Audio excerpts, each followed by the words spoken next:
Have you ever had that feeling that something isn't quite right? Not something obvious, not something you can immediately explain, just a quiet whisper in the back of your mind telling you to pay attention. I learned to trust that feeling in March 2021, in the middle of a world that already felt strange and unpredictable. It was during lockdown, when everything had slowed down and the office felt quieter than it ever had before. I was managing a mid-sized team at the company, trying to keep projects moving forward while the world outside seemed to be standing still. My job was stressful, but it was the kind of stress I thrived on. I enjoyed the responsibility, the problem solving, and the satisfaction of keeping everything running smoothly, even when things got chaotic. Then she arrived, and everything started to change. I'll call her evil, and by the end of this story, you'll understand why. She was fresh out of college, early 20s, full of confidence and charm. On paper, she seemed like the perfect addition to the team, talkative, energetic, always full of ideas. The problem was that none of those ideas ever seemed to turn into real results. Clients began to complain. Deadlines were missed. Important emails went unanswered. Every time I tried to address the issues, though, she always had an excuse ready. The client was difficult. The email must have gone to spam. She was completely overwhelmed with work. It was never her fault. No matter what went wrong, she always managed to shift the blame somewhere else. I tried to be patient with her at first. I knew she was new and still learning, and I didn't want to crush someone's confidence early in their career.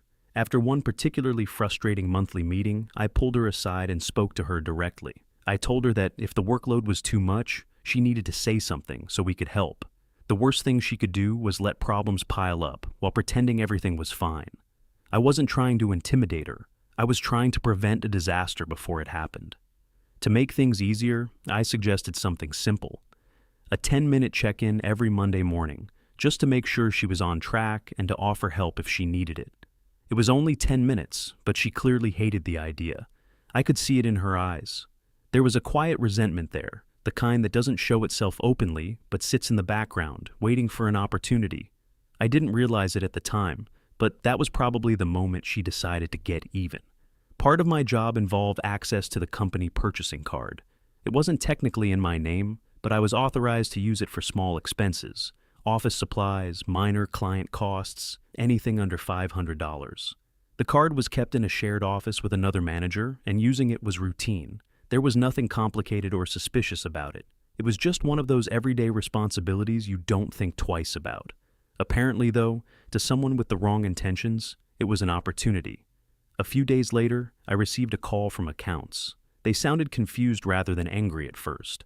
They wanted to know about a few unusual purchases: an Adobe Photoshop subscription, a couple of Uber Eats orders, an HBO subscription. None of the charges were enormous, but they were clearly not work-related. I told them honestly that I had no idea what they were talking about, and suggested they check with the other manager who also had access to the card. He knew nothing about it either.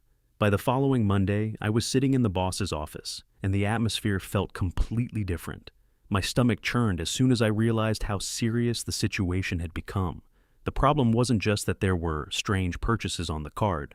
Somehow, the charges were connected to me personally. The email addresses used for the subscriptions included my name and the company domain. Every piece of evidence seemed to point directly at me. For a moment, I couldn't even speak. My mind raced through every possible explanation.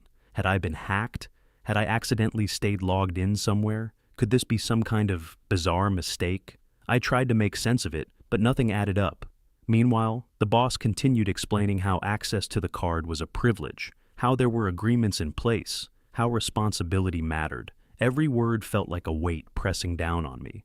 By the time the meeting ended, I felt physically sick. When I walked back toward my office, still trying to process what had just happened, I saw her standing in the doorway. Evil was smiling in a way that immediately made something feel wrong. She was holding a cup of tea, completely calm, as if nothing unusual had happened at all. Then she asked me casually if I would be in the office the next day. The question felt strange, but I was too shaken to fully understand why. I told her yes, and she simply nodded, muttered that it was no reason, and walked away. That was the moment when the pieces finally started to fall into place. I spent the rest of the afternoon going over every transaction, every date, and every detail I could find.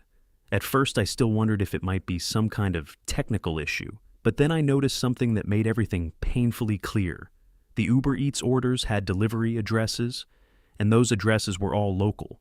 One of them, in particular, stood out immediately. It was on the corner of the street where she lived. At that point, my gut feeling turned into certainty. After work, I contacted IT and asked for access to her work laptop. What we found removed any doubt. Her accounts were still logged in. The fake email address was saved on the system. The subscriptions, the food orders, the payments, everything pointed directly back to her. She had tried to be careful by using the office network and a fake email address, but she had overlooked something simple. Her passwords were saved on her work computer, and they told the whole story. I called the boss that same night with IT on the line to confirm everything. I explained what we had discovered and made it clear that there had been no hack and no mistake. She had used the company card under my name in an attempt to get me into trouble. Every missed deadline, every excuse, every strange situation suddenly made sense. It hadn't been incompetence alone. It had been deliberate. The next day, the boss called her into the office. I didn't say anything. I simply stood in the hallway with a cup of tea and watched as she walked down the corridor, still acting like nothing had happened. When she finally came out of the office, her face was red and streaked with tears. The confidence was gone. The arrogance was gone. Within minutes, it was over. She had been fired, just like that. I like to think she received one final reminder of the chaos she caused. A small delivery sent to her door. A few Uber Eats orders paid for by me. Nothing extravagant, just something simple and symbolic. In the end, justice didn't come through police reports or lawsuits or dramatic confrontations. It came through patience, careful observation, and the simple fact that someone's own actions eventually catch up with them. Her plan to ruin me backfired completely, and it turned into one of the most satisfying moments of my career. As for me, I walked away with my reputation intact and my job secure, along with a story that still makes me smile. Sometimes revenge isn't about anger. Sometimes it's about stepping back and letting the truth reveal itself. And sometimes it's even sweeter when it comes with a side of fries.